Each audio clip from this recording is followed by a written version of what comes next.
తిరుమల కల్తీ నెయ్యి వ్యవహారంపై ఈడీ రంగంలోకి దిగింది. కుంభకోణంలో 235 కోట్లు హవాలా మార్గాల్లో చేతులు మారినట్లు సిట్ నివేదికపై ఈడీ ఆరా తీసింది.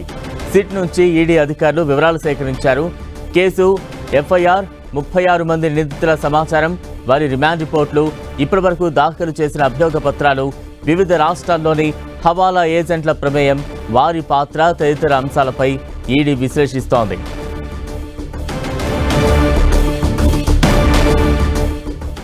తిరుమల కల్తీ నెయ్యి వ్యవహారంలోకి ఈడీ రంగంలోకి దిగింది. తాజా అప్డేట్స్ అందించేందుకు మా ప్రతినిధి రవిచంద్ సిద్ధంగా ఉన్నారు. రవిచంద్, బలరాం టీటీడీ కల్తీ లడ్డు వ్యవహారం ఇప్పుడు రాష్ట్ర వ్యాప్తంగా పెను సంచలనంగా మారుతుంది.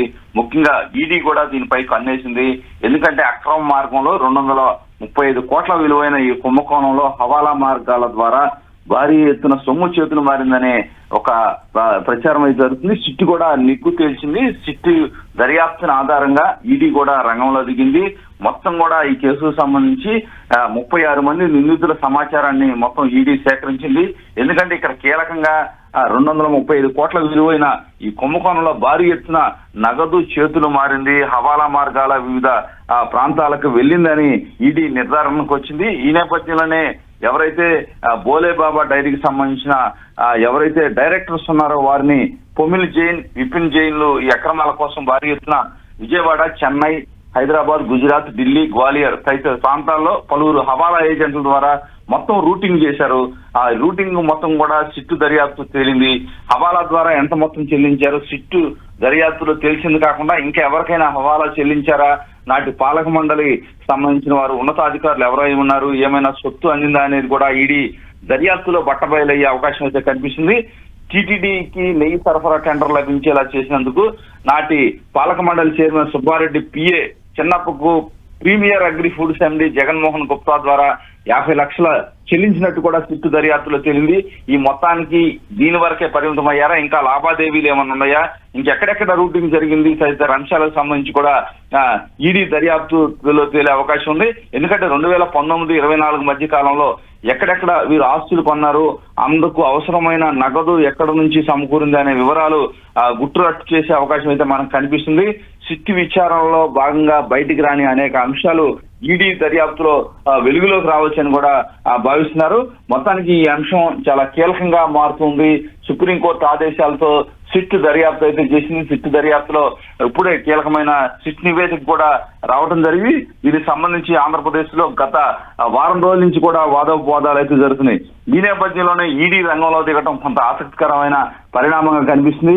ఏవైతే ఈ అక్రమ సొమ్ము మొత్తం కూడా ఎక్కడికి చేరింది, ఏ విధంగా ఈ అక్రమాలకి మూలంగా ఉంది అని తదితర అంశాలకు సంబంధించి కీలకమైన అంశాలు ఈడీ దర్యాప్తులో తేలే అవకాశం ఉంది. వీరే కాకుండా వీరు వెనక ఎవరున్నారు, రూటింగ్ హవాలా ఏజెంట్లు ఎవరు, ఎవరికి చేరింది ఈ ధనమంతా కూడా, అక్రమాల ద్వారా వచ్చిన ధనమంతా రూటింగ్ ద్వారా అల్టిమేట్ గా ఎవరు లబ్ధిదారుడు అనేది కూడా తేలే అవకాశం అయితే స్పష్టంగా కనిపిస్తుంది. రవిచంద్, అంటే ఈడీ రంగంలోకి దిగడంతో ఈడీ విచారణ స్టైల్ ఏ రకంగా ఉండబోతోంది, ఎవరెవరిని విచారించే అవకాశాలు ఉన్నాయి, అంటే ఎక్కడి నుంచి మొదలవుతుంది, ఎక్కడి వరకు వెళ్లే అవకాశాలు ఉంటాయి ఇవి? అంటే ముఖ్యంగా మనకి ఇక్కడ ప్రధానంగా కనిపిస్తున్నారు బోలేబాబా డైరీ డైరెక్టర్స్, వీరి దగ్గర స్టార్ట్ అయ్యే అవకాశం ఉంది. పొమిల్ జైన్, విపిన్ జైన్లు ఈ అక్రమాలకి కారణంగా మనకి కనిపిస్తున్నారు. ఎందుకంటే ఆనాడు కాంట్రాక్ట్ అంతా కూడా నెయ్యి వీరికి ఇవ్వడం జరిగింది. కానీ వీరు అసలు నెయ్యి వీరి దగ్గర డైరీ లేదు, ఏమీ లేదు, ఒక చుక్క పాలు కూడా లేవు. వివిధ డైరీల పేరుతో ఒక రసాయనాలతో వీరంతా కూడా నెయ్యి తయారు చేశారని ఇప్పటికే సిట్టు దర్యాప్తులో చేరిన పరిస్థితి ఉంది. ఇక్కడి నుంచి స్టార్ట్ అయ్యే అవకాశం ఉంది. మొత్తం కూడా ఇప్పటి వరకు కూడా సిట్టు చేసిన వాటిలో మొత్తం కూడా 36 మంది ఎఫ్ఐఆర్ ఎదుర్కొంటున్నారు. వారందరినీ సున్నితంగా పరిశీలించే అవకాశం ఉంది. ఎందుకంటే ఎక్కడి నుంచి అమౌంట్ ఉంది, ఇప్పుడు ప్రధానంగా సుబ్బారెడ్డి పిఏ అప్పన్న దగ్గర మనకు ప్రధానంగా కనిపిస్తుంది. అక్కడ ఒక 50 లక్షలు ఎండి ఏదైతే ప్రీమియర్ అగ్రి ఫుడ్స్ ఎండి జగన్మోహన్ గుప్తా హవాలా మార్గాల్లో 50 లక్షలు చెల్లించినట్టు సిట్టు దర్యాప్తులో చేరింది. ఈ నేపథ్యంలో అక్కడి నుంచి ప్రధానంగా అక్కడ కూడా కొంత కీలకంగా ఏదైతే ఈడీ దర్యాప్తు చేసే అవకాశం కనిపిస్తుంది. మొత్తం ఎందుకంటే ఈ 36 మంది అకౌంట్స్ ని క్షుణ్ణంగా తనిఖీ చేస్తారు. 5 సంవత్సరాల్లో ఆస్తులు ఏమైనా కొన్నారో మొత్తం కూడా వారు వెలికి తీస్తారు. ఆస్తులకి ఏ విధంగా డబ్బు సమకూర్చారు, ఏ విధంగా హవాలా రూటింగ్ చేశారు, అల్టిమేట్ గా ఎందుకంటే ఈ డబ్బులని 250 కోట్లు కూడా ఎక్కడెక్కడికి వెళ్ళి అల్టిమేట్ గా లబ్ధిదారుడు ఎవరు, ఫైనల్ లబ్ధిదారుడు ఎవరో కూడా తేల్చే అవకాశం అయితే మనకి స్పష్టంగా కనిపిస్తుంది. ఏది ఏమైనా ఈడీ అంటే కొంత కీలకంగా ఉంటుంది.